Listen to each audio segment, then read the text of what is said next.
welcome back. So for today's episode, I do want to make a quick first impression review video of a new camera, which is the Polaroid Now instant camera.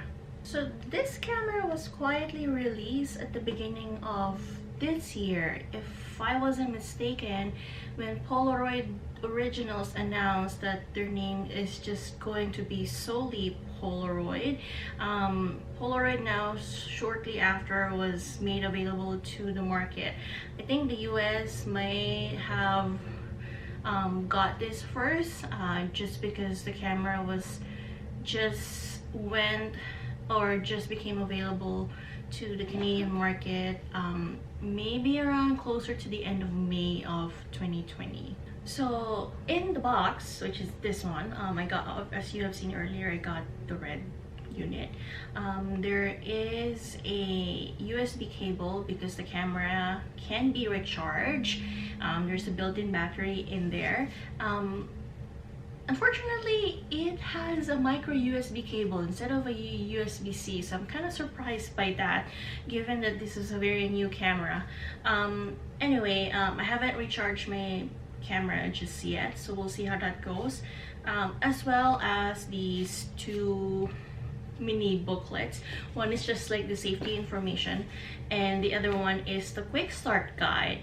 If you're gonna ask about the user's manual, there's actually none. This basically doubles as a user manual, and which is kind of like very bare bones if you ask me, just because there are some information that I was looking for about the camera that weren't in here. I went to their YouTube channel just to see if they have like a visual user guide.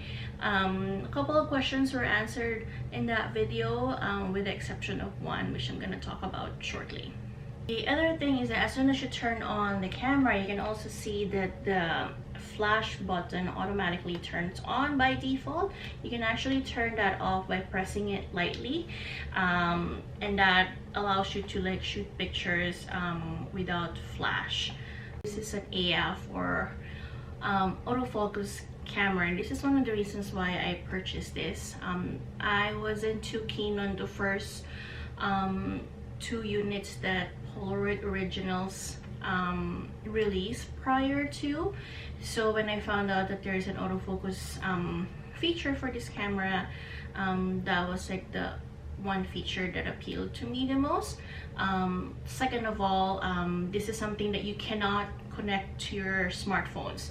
I believe the One Step 2 Plus, I'm not entirely sure about the name, actually allows you to take pictures or control some of the features using your phone. This is just like your basic, integral instant camera.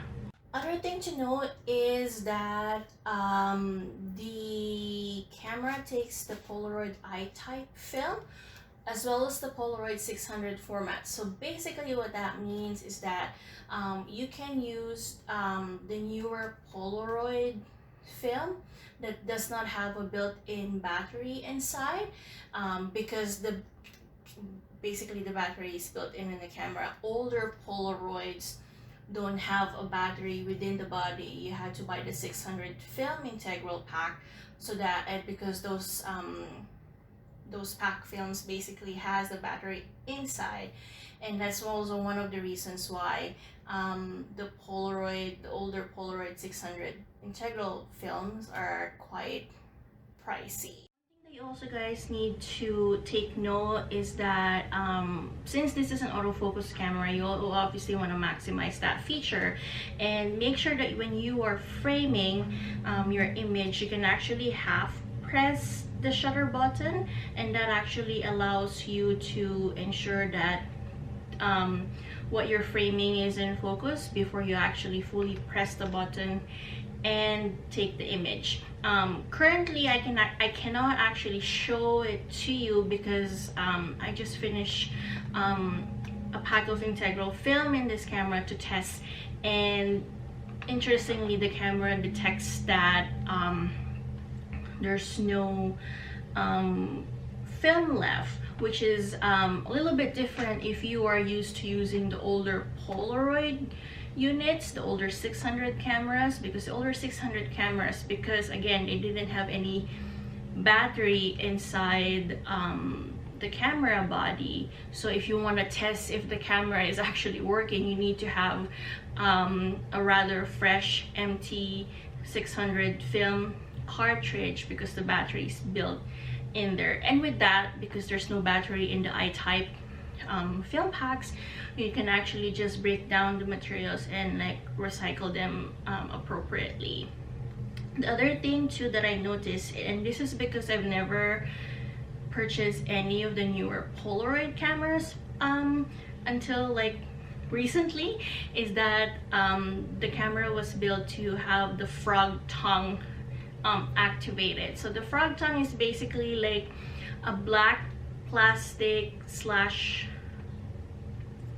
I don't know what kind of material it is exactly, but basically it's like a black material that acts as a shield for your integral film when you take a picture and the photo spits out of the camera.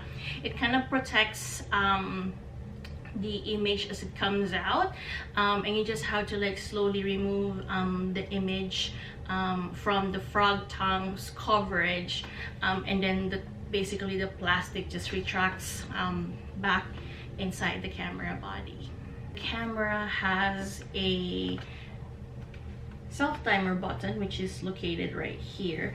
I believe you need to hold it for a bit, kind of similar to the power or on and off button, but I also found out that the button also doubles as a multi-exposure button. So when you press this, I don't know how long it will take, but basically if you press it long enough, the film counter change into a blinking number 1, and that's indicating that that will be your first shot for the on the photo, and or rather on the film. And once you've taken that photo, I think it will blink to another digit, and once you have done that, I think it will just eject. I haven't actually tested it because I actually lost one image during the test. Not my fault anyway. Someone else was trying to take a photo and that one got messed up. But I actually wish that there is a dedicated button for the multi-exposure, because this is a very basic, easy to use camera. So having double functions without actually having an indicator that it also does something else might be a little bit confusing. Although to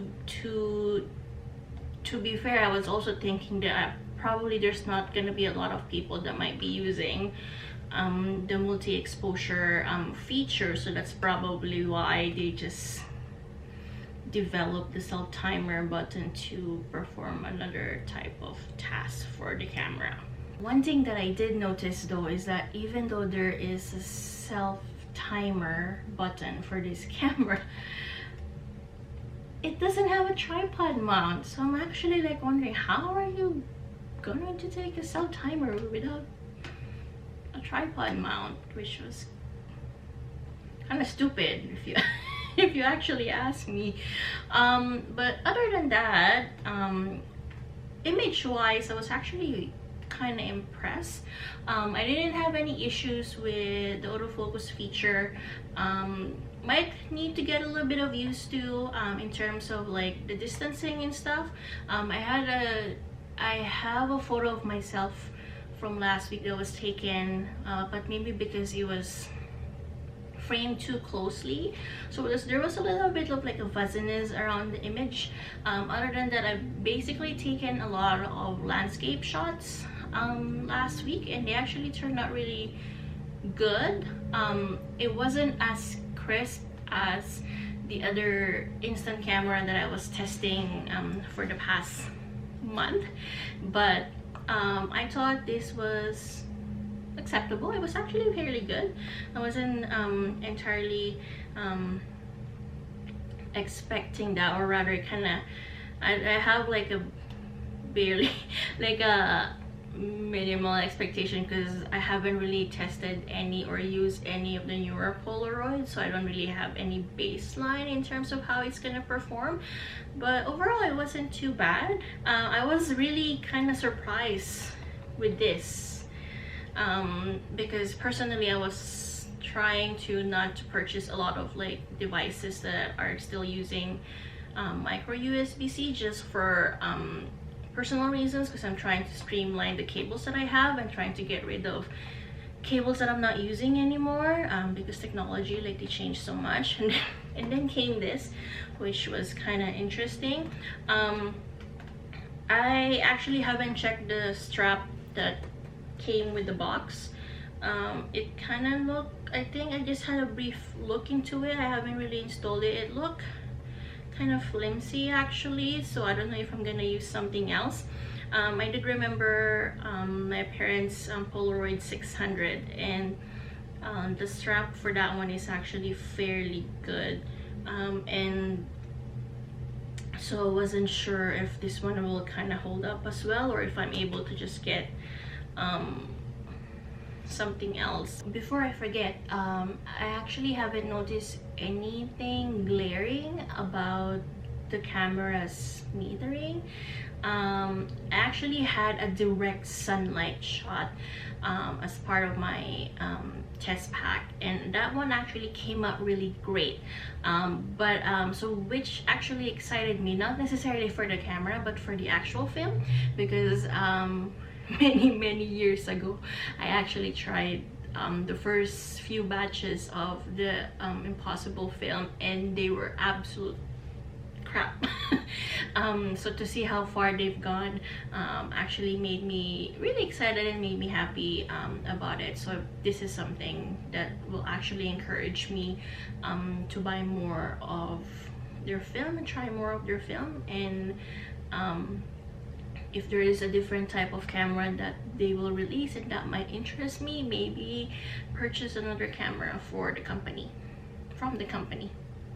Anyway, so verdict: do I actually recommend people to get Polaroid Now? I would, and I'm just gonna be a little bit specific right here. I would recommend it to people if they're looking for other alternatives to Fuji Instax. Not necessarily because of the quality, but it's basically gonna be because of whether you like the features of the camera, and most especially if you are looking for a specific aesthetic that Fuji Instax may not be able to provide you. Now, Fuji Instax is well known for having very stable film formula for their Instax instant film, and if you guys haven't shot that before, you're actually basically missing out. But again, this is just a little bit of a different path to take in instant photography. I do like the aesthetic of Polaroid, but I also at the same time enjoy using Fuji Instax, so it really depends on how you actually wanted to use it.